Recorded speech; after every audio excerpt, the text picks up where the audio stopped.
மேடையில் அமர்ந்திருக்கும் அனைவருக்கும் வணக்கம். பத்திரிகை நண்பர்கள், ஊடக நண்பர்கள், இணையதள நண்பர்கள் அனைவருக்கும் வணக்கம்.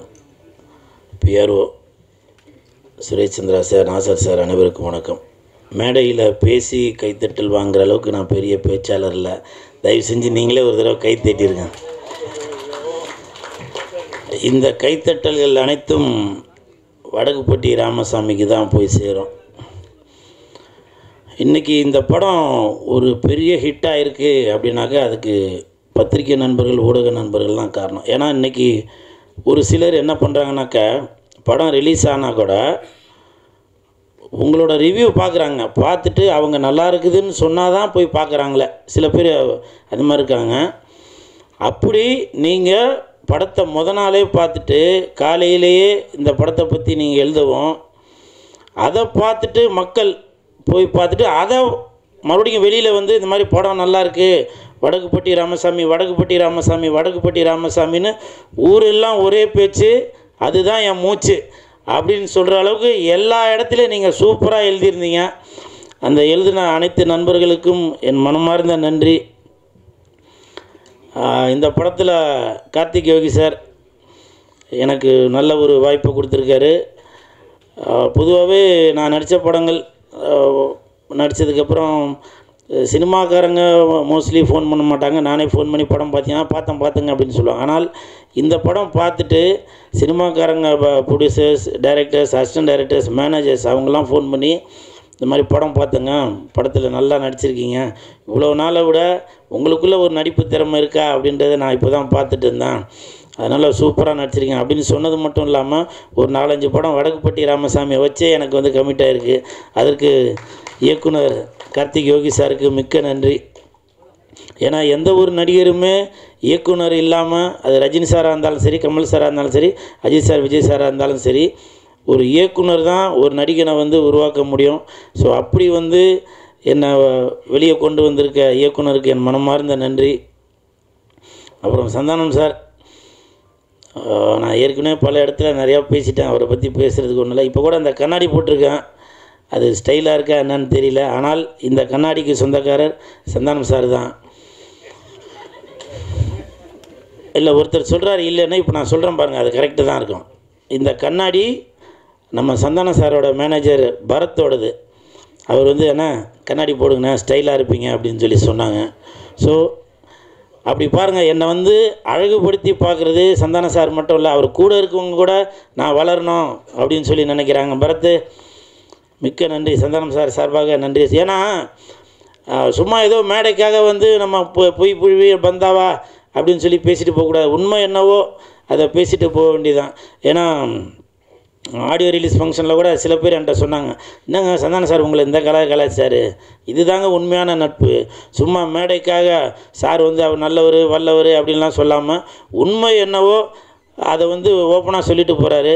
அப்படி அவர் உண்மையாக பேசுனதால தான் இன்றைக்கி வந்து அவர் இந்த இடத்துல நல்ல ஒரு ஸ்ட்ராங்கான இடத்துல இருக்கார். அதுவும் இல்லாமல் அவர் இந்த மாதிரிலாம் ஒரு நல்ல குணமெல்லாம் இருக்கும் அப்படின்னு தெரிஞ்சதுனால தான் அவரோட அம்மா அப்பா அப்போவே அவரோட குணம் என்னன்றது அவங்க அம்மா அப்பா வளர்ந்ததுக்கப்புறம் தான் தெரியும். ஆனால் தன்னோட பையன் அவர் கண்டிப்பாக மற்றவர்களுக்கு ஒரு உதவும் மனப்பான்மையில் தான் இருப்பார் அப்படின்றது தெரிஞ்சாலும் வாசனை உள்ள அந்த சந்தானத்தோட பேரே வச்சுருக்காருன்னு நினைக்கிறேன். சந்தானத்தை பெற்றெடுத்த தாய் தந்தையருக்கு இந்த நேரத்தில் என் மனப்பூர்வமான நன்றியை தெரிவித்துக் கொள்கிறேன்.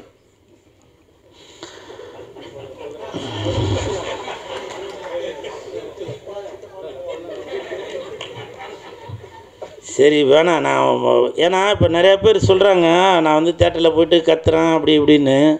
அது நான் கத்துறலாம் இல்லைங்க. நிறையா பேர் ஏதோ தன்னறியாமல் பேசுகிறதாங்க அது. இப்போது முருகனுக்கு வேல் குத்துவோம் இல்லையா, நம்மளை அறியாமல் சொல்கிறது தான் வெற்றி வேல் முருகனுக்கு அப்படின்னு. பக்கத்தில் இருக்காள் இதை சொல்லுப்பா அப்படின்னா சொல்கிறாங்க. இல்லை, நம்மளை அறியாமலே ஆடியன்ஸை பார்த்தவொன்னே அவங்க என் மேலே வச்சுருக்க ஒரு பாசத்தில் சொல்கிறது. இருமுடி கட்டுவோம், அப்போ வந்து சாமியே சரணம் ஐயப்பா அப்படின்னு. அதெல்லாம் வந்து ஐயப்பா வந்து என்கிட்ட வந்து சொல்கிறாரா இப்படி சொல்லுப்பா அப்படின்னு நம்மளை அறியாமலே சொல்கிறோம். அந்த மாதிரி தான் ரசிகர்கள் என் மேலே வச்சுருக்க பாசத்தில், அன்பில் அவங்க ஒரு குரலை கொடுக்குறாங்க. அதை வந்து என்ன அறியாமலே அந்த மயிர் நட்டுக்குது, அந்த கூஸ் பம்ப்ஸ், அது வந்து என்ன அறியாமலே சொல்லிடுறேன் நான். ஸோ அதுதான் அது. அதனால் நான் வந்து ஏதோ வாலண்டியாக அதை சொல்லி அதை பண்ணணும் அப்படின்றதுலாம் இல்லை. நான் இன்னமும் சொல்கிறேன், பிக் பாஸுக்கு அப்புறம் நான் முடிஞ்ச அளவுக்கு என்னை மாற்றிக்கிட்டு தான் வரேன். அது சில இடத்துல மாற முடியுது, சில இடத்துல மாற முடியல. அதனால் நான் நீங்கள் எதிர்பார்க்குறதும் செய்கிறேன், நீங்கள் எதிர்பார்க்காததும் செய்கிறேன். இந்த நேரத்தில் வடக்குப்பட்டி ராமசாமி அந்த ஹோல் டீமுக்கு என் மன்மார்ந்த வாழ்த்துக்கள். உதவி இயக்குநர்கள், இணை இயக்குநர்கள் Senthil sir, Albin sir, Prem sir, Amalnath, இன்னும் நிறையா பேர் இருக்காங்க, மஞ்சுநாத், இவங்க எல்லாருக்கும் மனப்பூர்வமான நன்றி. ஏன்னா இப்போ வரைக்கும் நான் நிறையா படம் ஒர்க் பண்ணியிருக்கேன். நான் அதனால் சொல்கிறேன், படம் ரிலீஸ் ஆனதுக்கப்புறம் சில அசிஸ்டன்ட் டைரக்டர்ஸ் வேறு படத்துக்கு போயிடுவாங்க, இல்லை வேறு எதுனா இப்போ இதில் போயிடுவாங்க. ஆனால் இன்ன வரைக்கும் அந்த அசிஸ்டன்ட் டைரக்டர்ஸ் எல்லாருமே கூடவே இருந்து, அந்த காருக்கு எப்படி 4 டயர் இருந்தால் தான் காரு போகுமோ, அதே மாதிரி அந்த 4 டயர் மாதிரியே அந்த அசிஸ்டன்ட் இன்ன வரைக்கும் போயிட்டே தான் இருக்காங்க. நேற்று கூட ஆனந்த வீடுலேயே எதுலேயே வந்து அந்த பேப்பரில் வந்ததெல்லாம் கட் பண்ணி எல்லாருக்கும் அனுப்பிச்சு, இன்னமும் படம் பட்டி தொட்டி எல்லாம் போய் சேர்ந்துருச்சு, இன்னமும் போய் சேரணும் அப்படின்ற ஒரு எண்ணத்தில் அந்த உதவி இயக்குநர்கள் எல்லோரும் பயங்கரமாக ஹார்ட் ஒர்க் பண்ணிகிட்ருக்காங்க. இதே மாதிரி எல்லா இயக்குநர்களுக்குமே இந்த ஒரு டீம் கண்டிப்பாக அமையணும். அப்போ தான் ஒரு படத்துக்கு இன்னமும் மேலே போகிறதுக்கு இவங்க வந்து ஒரு உந்துதலாக இருப்பாங்க. அந்த ஹோல் டீமுக்கு மனமார்ந்த வாழ்த்துக்கள். எனக்கு அப்பாவை நடித்த அரசன் சார், உங்களுக்கு மனமார்ந்த நன்றி. அம்மாவை நடிச்சிருக்கவங்க, அப்புறம் ஜான் விஜய் சார் சம்சாரமாக நடிச்சிருக்கவங்க எல்லாருக்கும் மனமார்ந்த நன்றி. அப்புறம் ரவி மரியா சார் எனக்கு அடிக்கடி அட்வைஸ் பண்ணிகிட்டே இருக்கிறாரு. அவர் என் கண்ணுக்கு ஒரு ப்ரொஃபஸர் மாதிரி தெரிகிறாரு. கூல் இப்படி பண்ணாதீங்க, அப்படி பண்ணாதீங்க, அதனால் நடிப்பில் கான்சன்ட்ரேட் பண்ணுங்கள் அப்படின்னு சொல்லிகிட்டே இருக்கார். மிக்க நன்றி sir. Ravi sir, Nelkal Ravi sir, நான் இந்த படம் நடிக்கிறதுக்கு முன்னாடியே ஒரு நாள் வேறு ஒரு படத்தில் ஷூட்டிங்கில் இப்போ ரோட்டில் நடந்து போனவர் டக்குன்னு என்னை பார்த்து வந்து பேசினார், குல் சுரேஷ் நல்லா இருக்கீங்களா அப்படின்னு. ஏன்னா அவ்வளோ பெரிய சீனியர், என்ன ரோட்டில் போகும்போது பார்த்து அவரே வந்து பேசிட்டு போனார். அதெல்லாம் வந்து எனக்கு மறக்க முடியாத ஒரு நிகழ்வு. தம்பி குண்டன் இட்டிஸ் பிரசாந்த், எனக்கு மாமா பொண்ணாக நடிச்சிருக்க ஜாக்லின், நட்டி, மிக்க நன்றி நட்டி. ஃபஸ்ட் நாள் நான் கமிட் ஆகிறப்போ டைரக்டரும் நட்டியும் சொன்னாங்க, இந்த படத்துக்கு அப்புறம் நீ தேட்டரில் போய் கத்துறதை விட்டுட்டு உன்னை பார்த்து ஸ்க்ரீனில் உன்னோட விஷுவலை பார்த்ததுக்கப்புறம் ஆடியன்ஸ் வந்து உனக்கு வந்து குரல் கொடுக்கணும், அந்த மாதிரி ஒரு விஷயம் பண்ணணும் அப்படின்னு சொல்லி சொன்னாங்க. எனக்கு இந்த வாய்ப்பை கொடுத்த நட்டி அவர்களுக்கும் இயக்குநர்களுக்கும் என் மனமார்ந்த நன்றி. அப்புறம் ஹீரோயின், நான் பொதுவாகவே ஹீரோயின்ட்டெல்லாம் அவ்வளோவா பேச மாட்டேன். ஆனால் அவங்க அவ்வளோ பெரிய ஆடியோ ரிலீஸ் ஃபங்க்ஷனில் சொன்னாங்க, சார் நான் உங்கள் கூட ஒரு செல்ஃபி எடுக்கணும் அப்படின்னு சொன்னாங்க. அது என்னால் மறக்கவே முடியல. ஏன்னா அவங்க அந்த என் தலைவன் எஸ்டிஆர் அவர்கள் கூட நடித்தவங்க, தனுஷ் சார் கூட நடித்தவங்க, இன்றைக்கி என் நண்பர் சந்தானம் கூட நடித்தவங்க. அவங்க என்னை பார்த்து இந்த ஒரு வார்த்தை சொன்னாங்க, அது வந்து கண்டிப்பாக கல்வெட்டில் எழுதி வச்சுட்டு நான் பக்கத்திலே உட்காந்துப்பேன். இன்றைக்கி அவ்வளோ அழகாக கருப்பு ட்ரெஸ்ஸில் வந்திருக்காங்க, பிளாக் ரோஸ். உங்களுக்கு என் மனமார்ந்த வாழ்த்துக்கள், நன்றி.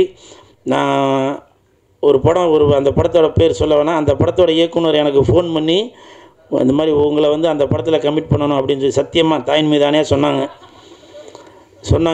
இந்த மாதிரி அந்த ஹீரோயின் வந்து நான் படத்துக்கு கமிட் பண்ணுங்கள், அவங்க கேரக்டர்லாம் எப்படி என்னன்னு கேட்டாங்க. அப்போ நான் சொன்னேன், இந்த மாதிரி அவங்களோட காம்பினேஷனில் நான் நடிக்கல, ஆனால் ஷூட்டிங் ஸ்பாட்டில் பார்ப்பேன், எப்போவுமே அவங்களுக்கு பாதுகாப்பாக அவங்க அம்மா பக்கத்துலேயே தான் நிற்பாங்க அப்படின்னு சொல்லி சொன்னேன். அது மட்டும் தான் சொன்னேன், மற்றபடி எதுவும் நான் அவங்க கூட காம்பினேஷனில் நடிக்காதனால தெரியல. ஆனால் ரொம்ப சைலண்ட்டாக ஃபோன் நோண்டிட்டு அவங்க பாட்டுக்கு ஒரு ஓரமாக இருந்தாங்க. கண்டிப்பாக அவங்க அந்த டேரக்டர் ஃபோன் பண்ணும்போது என் பேரை சொல்லி தான் பண்ணுவார். அதை நான் இப்போ அந்த எந்த டேரக்டர்னு சொல்லிடுவேன், அது வேறு விதமாக நீங்கள் கொண்டு போயிடுவீங்க. மற்றபடி சேஷு, எம்எஸ் பாஸ்கர் சார் அனைவருக்கும் என் மனமார்ந்த நன்றி. எடிட்டர்ஸ் இன்னும் உள்ளவங்க எல்லாருக்கும் நன்றி.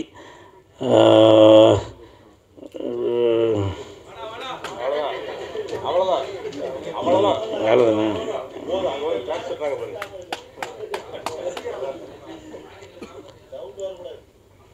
ஆபருக்கும் டாபருக்கும் எப்படி ஆபருக்கும் டாபருக்கும் ஆளி 4 நானுங்கோ, பானைக்குள்ளே யானை பூந்த கதையை கொஞ்சம் கேளுங்கோ, வேப்ப மரம் புளிய மரம், அதுக்கு என்னப்பா மறந்து போச்சா, அண்ணங்கிட்ட பேசுங்கோ, வடக்குப்பட்டி ராசா இந்த ராமசாமி தானுங்கோ.